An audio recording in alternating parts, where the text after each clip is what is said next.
Matthew chapter 13. That same day, Jesus went out of the house and sat by the lake. Such large crowds gathered around him that he got into the boat and sat in it, while all the people stood on the shore. Then he told them many things in parables, saying, a farmer went out to sow his seed. As he was scattering the seed, some fell on the path, and the birds came and ate it up. Some fell on rocky places where it did have not have much soil. It sprang up quickly because the soil was shallow. But when the sun came up, the plants were scorched and they withered because they had no root. Other seed fell among thorns, which grew up and choked the plants. Still other seed fell on a good soil, where it produced a crop 100, 60, or 30 times what was sown. Whoever has ears, let him hear. The disciples came to him and asked, why do you speak to the people in parables? He replied, because the knowledge of the secrets of the kingdom of heaven has been given to you, but not to them. Whoever has will be given more, and they will have an abundance. Whoever does not have, even what they have will be taken from them. This is why I speak to them in parables. Though seeing, they do not see. Though hearing, they do not hear or understand. In them is fulfilled the prophecy of Isaiah. You will be ever hearing, but never understanding, and will be ever seeing, but never perceiving. For this people's heart has become calloused. They hardly hear with their ears, and they have closed their eyes. Otherwise, they might see with their eyes, hear with their ears, understand with their hearts, and turn, and I would heal them. But blessed are your eyes because they see, and your ears because they hear. For truly I tell you, many prophets and righteous people long to see what you see, but did not see it, and to hear what you hear, but did not hear it. Listen then to what the parable of the sower means. When anyone hears the message about the kingdom and does not understand it, the evil one comes and snatches away what was sown in their heart. This is the seed sown along the path. The seed falling on the rocky ground refers to someone who hears the word and at once receives it with joy. But since they have no root, they last only a short time. When trouble or persecution comes because of the word, they quickly fall away. The seed falling among the thorns refers to someone who hears the word. But the worries of this life and the deceitfulness of wealth choke the word, making it unfruitful. But the seed falling on good soil refers to someone who hears the word and understands it. This is the one who produces a crop yielding 100, 60, 30 times what was sown. Jesus told them another parable. The kingdom of heaven is like a man who sowed good seed in his field.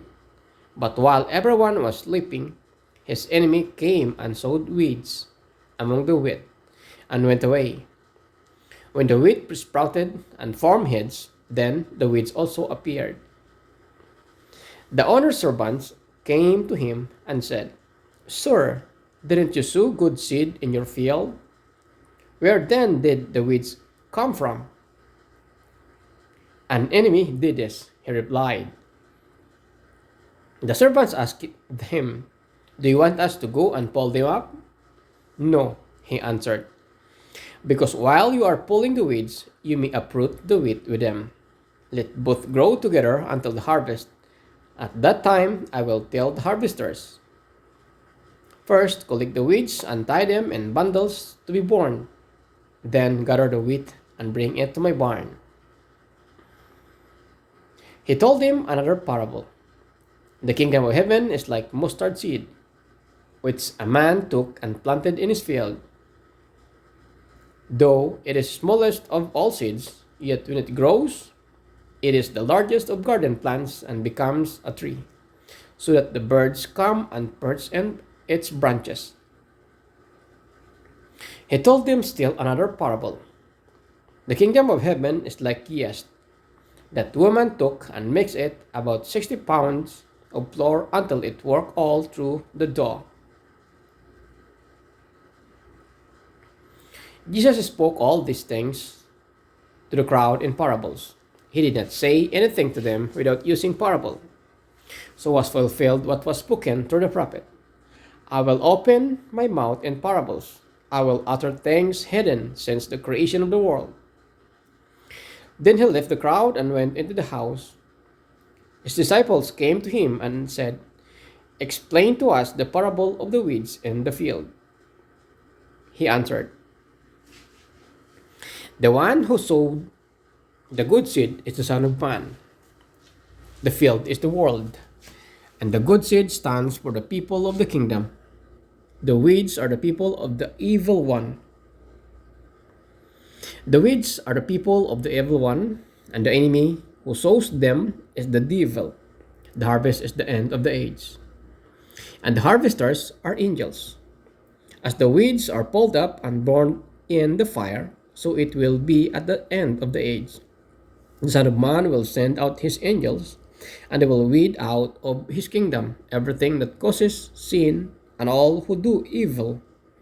They will throw them in the blazing furnace, where there will be weeping and gnashing of teeth. Then the righteous will shine like the sun in the kingdom of their Father. Whoever has ears, let them hear. The kingdom of heaven is like treasures hidden in the field. When a man found it, he hid it again.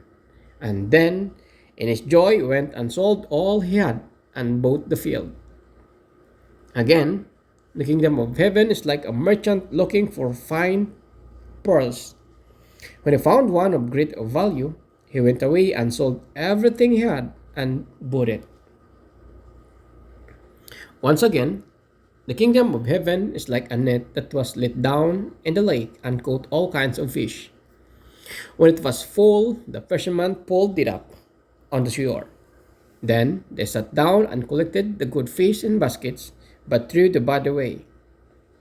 This is how it will be at the end of the age. The angels will come and separate the wicked from the righteous, and throw them into the blazing furnace, where there will be weeping and gnashing of teeth.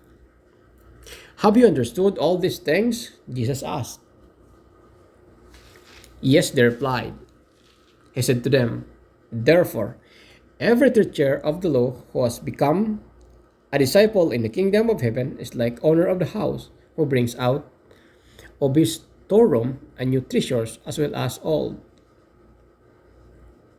When Jesus had finished these parables, he moved on from there, coming to his hometown. He began teaching the people in their synagogue, and they were amazed. "Where did this man get this wisdom and these miraculous powers?" they asked. "Isn't this the carpenter's son? Isn't his mother named Mary? And aren't his brothers James, Joseph, Simon, and Judas? Aren't all his sisters with us?